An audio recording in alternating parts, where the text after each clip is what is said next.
안녕하세요. 조아나입니다. 내가 오늘 하루 몇 번의 좋아요를 눌렀지?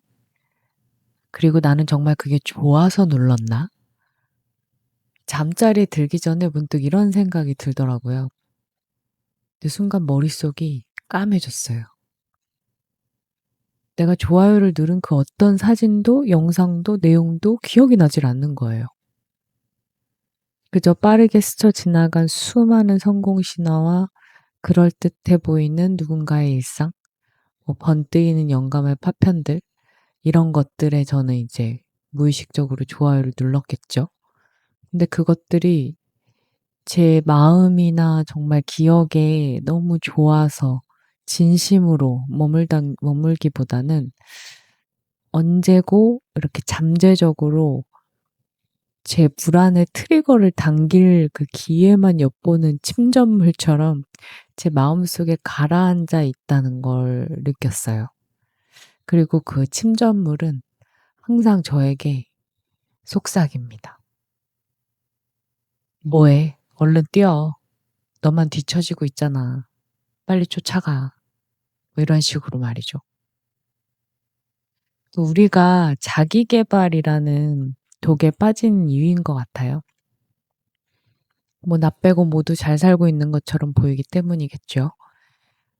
소셜미디어 스크롤을 내리면 모두가 성공하고, 월 1,000만 원 벌고, 원하는 것을 다 가질 수 있다고 외치는 세상이니까요. 정보는 넘쳐나지만 맥락은 사라진 쇼츠의 시대죠. 이 앞뒤 맥락 없이 밈처럼 편집된 이 단 1분의 성공 신화 속에서 우리는 점점 더 겁에 질려가는 것 같습니다. 나만 뒤처지는 건가? 나만 이렇게 못 사는 건가? 내가 뭐 잘못하고 있는 건가? 내가 잘못된 건가? 나란 존재 자체가 잘못된 건가? 하고요. 동시에 우리는 인생의 아름다움을 점점 잊어가는 것 같아요. 사람은 각자 자기만의 속도와 방향이 있다는 것을.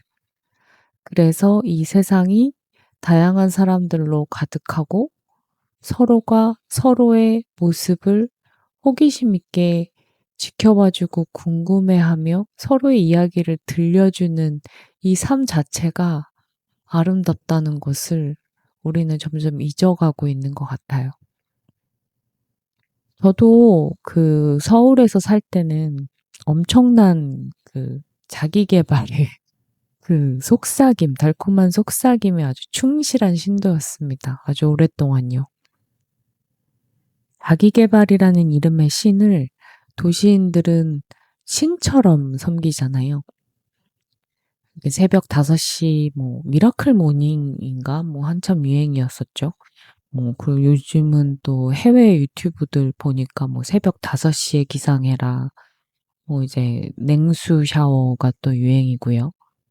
명상은 항상 꾸준히 이제 자기 개발에 쓰인 도구이긴 하지만, 또 빼곡히 채워진 그 습관 기록 앱 같은 거, 그리고 다이어리 쓰는 거, 계획 쓰는 거 등등. 저는 매일 그렇게 여러 가지 자기 개발 방법들을 실행을 하면서 매일같이 과거의 나를 지워나가는 그런 의식을 치렀던 것 같아요. 그리고 엄격한 규율을 만들고, 또 성장이나 통달을 약속하는, 또 그것을 이뤘다고 스스로 주장하는 사람들의 이야기들을 이제 들으면서 더 나은 버전의 나와 어울리지 않는 감정, 인간관계, 심지어 나의 나약한 내면의 목소리까지 그냥 가차없이 끊어내려고 노력했었던 적이 있었습니다. 저는 그때 저 자신을 고치고 있다고 믿고 있었던 것 같아요.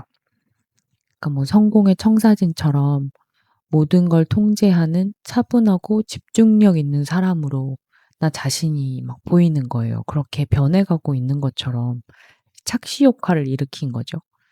하지만 그 가면 아래에는, 그 내면은 저도 무엇인지도 모를 막 갈증으로 되게 굶주려 갔어요.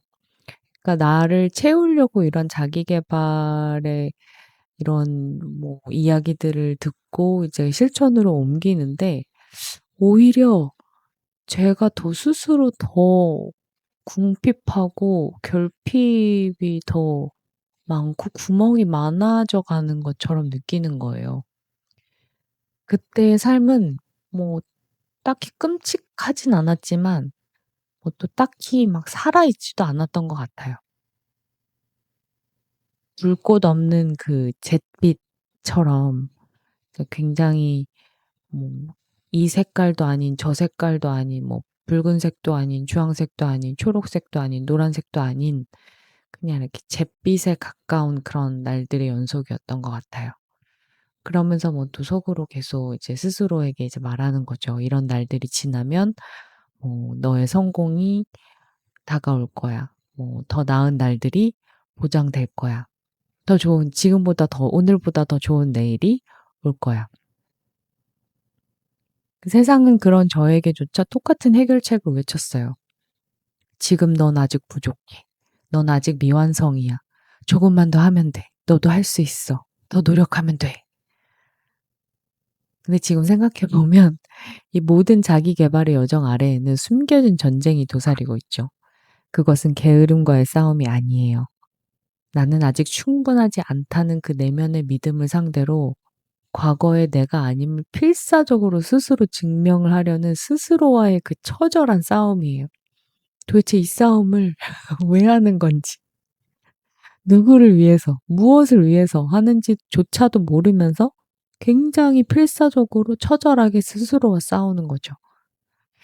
근데 이 사회라는 시스템 자체가 잘 돌아가려면 그 사회를 채우는 구성원들이 스스로를 부족하다고 여겨야 이익을 얻는 구조잖아요.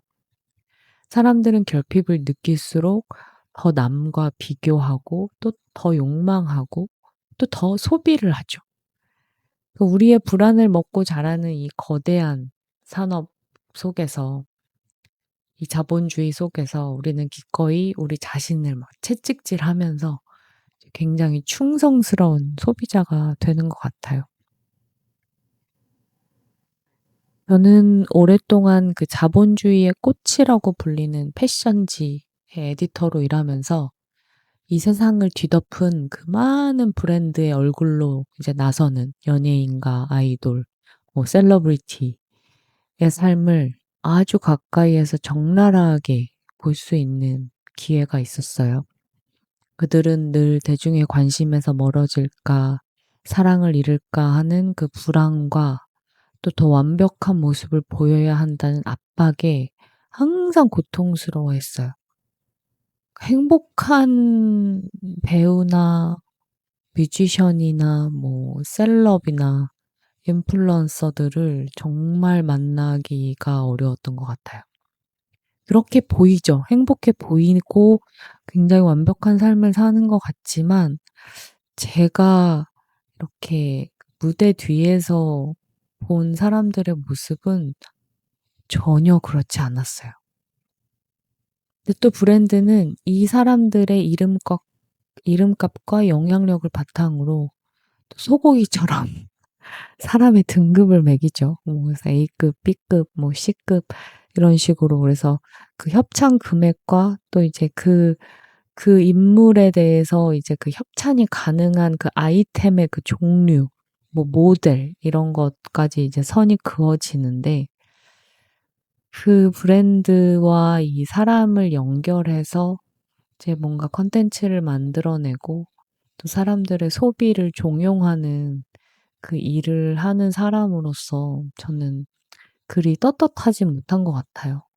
어쨌든 저도 그 사람들의 불안과 고통을 이용해서 이 자본주의 사회에서 밥을 벌어 먹었고 또 제가 못 본 척한 것들이 있고 또 제가 외면한 것들이 있을 테니까요. 나 자신이 지금 이 모습 이대로 충분치 않다고 여기는 사람들을 자극해서 자신을 더 욕망하게 하고 또 자신을 따라서 더 소비하게 만드는 이런 뭐 배우, 뮤지션 뭐 이런 화려한 사람들 있잖아요. 셀러브리티 뭐 인플루언서 이런 사람들 역시 또 자신이 충분하지 않다고 여기는 건 마찬가지인 거예요. 그러니까 우리 사회가, 우리가 사는 세상이 건강할 리가 없겠죠. 그 심리학자 칼 융이 이런 말을 했어요. 사람들은 자신의 영혼을 마주하는 것을 피하기 위해서라면 아무리 터무니없는 짓이라도 할 것이다. 라고요. 저는 깨달은 거죠. 내가 바로 그 터무니없는 짓을 하고 있었다는 것을 말이죠. 저는 나아지고 있는 게 아니라 진짜 제 모습을 마주하길 피하고 있었던 거예요. 내 안의 트라우마와 상처를 나 자신이 대면하지 않으면 치유 자체가 안 된다는 걸, 치유를 할 수 없다는 거를 저는 그때 몰랐어요. 제가 되고 싶었던 그 세련된 모습과 어울리지 않는 제 안의 나약함, 우유부단함, 분노, 혼란, 두려움. 저는 그런 것들을 이 자기계발 유니버스에서는 비생산적이고 가치 없다는 이름으로 이제 추방을 하려고 한 거죠. 마치 제 안에 그런 건 없었다는 듯이 똑부러지고 고상한 척, 아무렇지 않은 척 합니다. 하지만 그림자는 사라지지 않아요. 부정할수록, 거부할수록 그림자는 제 삶의 더 깊은 주인이 됩니다. 저는 모든 것을 잘 해내는 것처럼 보였지만 실은 누구보다 비판적이고 통제적이었고 또 조용한 수치심으로 가득 차 있었어요. 저는 치유가 아닌 제 인간성 자체를 그냥 외과적으로 제거하려 하고 있었던 거예요. 그래서 결국 몸이 아프고 마음이 아프고 그래서 그만뒀습니다. 그만둘 수밖에 없었어요. 몸이 아프고 마음이 너무 아팠거든요. 그래서 저는 그 유독하고 끝없는 자기 개발의 굴레를 그만두게 되었습니다. 저의 작은 혁명은 인스타그램 계정을 삭제하는 그 행위에서 시작되었어요. 이 세상의 마지막 파라다이스라 불리는 그 해외 작은 외딴 섬으로 가서도 저는 그 다이빙 강사의 삶을 지속 가능하게 만들기 위해서 그 인스타그램으로 수많은 팔로워들의 그 좋아요를 받기 위해 스마트폰만 계속 들여다보고 살았거든요. 그 섬에서 나와서 한국으로 돌아오면서 이제 그 한국에 딱 도착하는 그 인천공항에서 아직도 기억이 나요. 핸드폰 딱 켜자마자 한 일이 인스타그램 계정 삭제하는 거였어요. 또 진정한 소통을 외치던 사람들과의 그 진짜 관계는 사실 인스타그램이 아니어도 유지되어야 하는 것이 맞죠. 소셜미디어가 아니어도 나와 소통하려는 사람들은 어떻게든 나와 닿을 것이다. 이런 생각을 했던 것 같아요. 인스타그램 없던 시대에 우리는 오히려 지금보다 덜 외롭지 않았나요? 이 사람들의 시선이 거두어지고 나니까 이 인스타그램 계정을 삭제하고 나니까 시간이 너무 많이 생기는 거예요. 이 텅 빈 시간이 막 거대한 침묵이 돼서 나를 덮치는데 막 이게 너무 두려운 거예요. 저는 약간 이 고요와 침묵에 굉장한 트라우마가 있거든요. 이 맞벌이 집안에서 어릴 적부터 이제 밤늦도록 혼자 있는 시간이 많아서 저는 그 아무 소리가 안 나는 그 정적을 굉장히 두려워하는 편이었어요. 그래서 저는 무의식적으로 항상 TV나 라디오나 유튜브나 음악이든 뭐든 이 청각적으로 소리가 나도록 틀어놓는 그런 버릇이 있거든요. 그런 저에게 인스타그램을 없앤 직후의 그 고요는 그 자체로 공포더라고요. 저는 그 공포에 잡아먹히는 대신 인스타그램이 그 채웠던 시간의 그 여백과 침묵을 다루는 법을 주로 명상을 통해서 좀 배우기 시작했습니다. 지금도 계속 배우고 있는 중이고요. 인생은 끝이 없는 수련인 것 같아요. 괜찮아진다 싶으면 또 자빠지고, 괜찮아졌다 싶으면 또 엎어지고, 그럼 또 일어나는 거죠, 그죠? 어떤 단절은 축복이에요. 자발적 고립이 필요하다고 저는 주장하는 사람 중 하나인데, 이 자발적 고립은 우리에게 타인의 목소리가 아닌 자신의 목소리를 들을 시간을 주는 것 같아요. 이렇게 자발적으로라도 고립해서 나 스스로 나의 고요와 침묵을 챙기지 않으면 이 도시는 끊임없이 우리 귀에 대고 무언가를 떠들어요. 그리고 그 메시지가 전혀 좋지 않아요. 우리에게 좋지 않아요. 계속 그러죠. 너는 모자라. 넌 아직도 모자라. 넌 아직 그거밖에 안 돼. 더 해야 돼. 더. 이거 좋아. 이거 새로 나왔어. 이거 새로 나왔으니까 한번 써보고 좋아. 안 필요해? 아예 그래도 너 가지고 있는 거 너무 오래됐잖아. 이거 써봐. 이거 사봐. 괜찮아. 너 고생했잖아. 그 회사에서 막 그런 거 다 참고 굉장히 고생했잖아. 너 스스로에게 보상을 줘야지. 그러니까 사. 그러니까 이 도시의 환경 자체가 사실 그 자신의 고요와 이 침묵을 허락받을 수 없는 환경이잖아요. 그래서 이 자발적 고립이 우리에게 어느 정도 필요하지 않나 이런 생각을 합니다. 저는 그 자발적 고립 속에서 깨달은 게 있어요.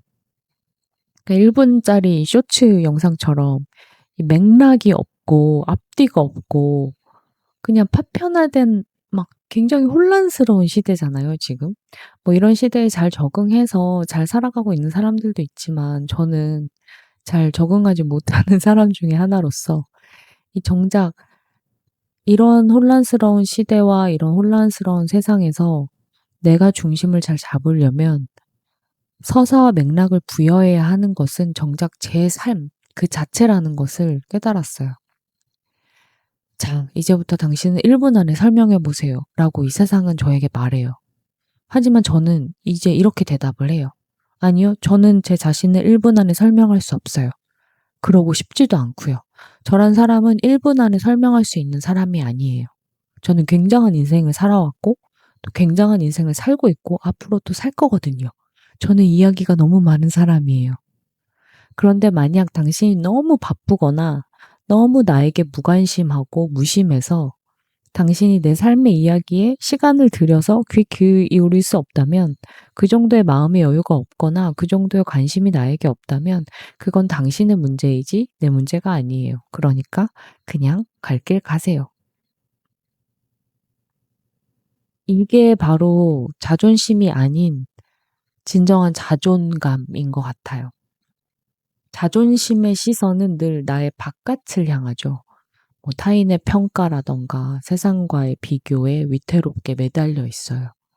남에게 굽히지 않으려는 마음, 무시당하지 않으려는 안간힘이 그 자존심의 동력입니다. 하지만 반면에 자존감의 시선은 나의 내면을 향하죠. 나는 나로서 괜찮다. 라는 누구도 빼앗을 수 없는 내면의 믿음으로부터 출발을 합니다. 그래서 이 자존심이 남보다 나를 지키기 위해 휘두르는 칼 같은 거라면 자존감은 어떤 상황에서도 나를 지탱하는 단단한 척추 같은 역할을 해주는 거예요. 저는 예전에 자존심만 셌지 자존감은 굉장히 낮았던 사람이었거든요. 하지만 지금은 자존심을 낮추고 자존감을 높이려고 수련을 많이 하고 있어요.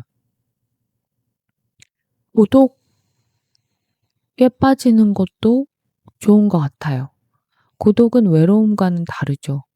이 스스로 선택한 건강한 고독은 우리를 끊임없는 자극과 반응의 생존 모드에서 벗어나서 깊은 사유와 창조가 막 샘솟는 이런 창조 모드로 전환시킬 수 있는 힘, 그리고 에너지, 그리고 동기를 줍니다. 저는 떨쳐버리려고만 했던 그 고독과 결국 친구가 되었고요. 저라는 사람을 들여다보고 이 내면에서 저라는 사람으로부터 배우면서 저라는 사람과 화해에 이르렀어요. 그러니까 마침내 저라는 사람을 사랑하게 되더라고요. 저는 그 창조의 시간에 성장과 성공이라는 명목 아래 제가 외면하고 버려두었던 또 다른 나를 만나러 가는 거죠. 칼융이 늘 했던 말이 있어요. 그런데 제가 늘 무시했던 말이죠. 그런 말들이 지금은 이제 굉장히 제 심장에 꽉 박혀요. 나는 좋은 사람이 되기보다 온전한 사람이 되겠다. 치유라는 건 더 나은 사람이 되는 게 아니라 진짜 내가 되는 것이라고 생각해요. 흩어진 조각들을 걸어 모으고 내 안의 모순과 나란히 앉아서 차를 마시고 스스로에게 못생겨질 자유, 좀 인간다워질 자유, 틈이 많을 자유, 결핍이 많을 자유, 이런 것들을 스스로 허락하는 거죠.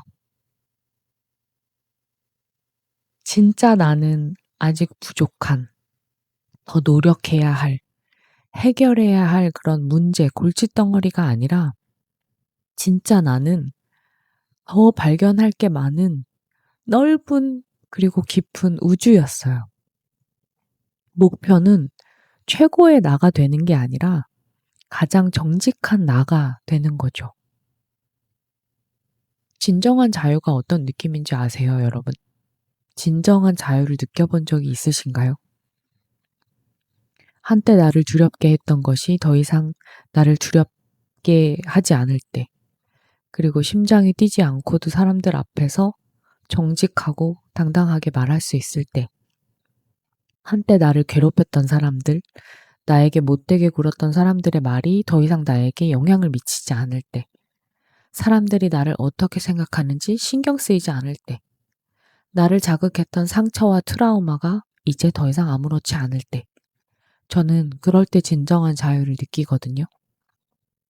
거울을 보면서 늙어가는 내 얼굴을 보고 완전히 나 자신을 받아들이고 사랑할 수 있을 때, 내 변해가는 몸을 보고 그래, 내 몸은 변하고 늙어가고 있지만 나는 여전히 내 몸을 사랑해 라고 말할 수 있을 때, 파티에 들어가서 사람들이 나를 어떻게 생각할까가 아니라 여기 누가 있을까?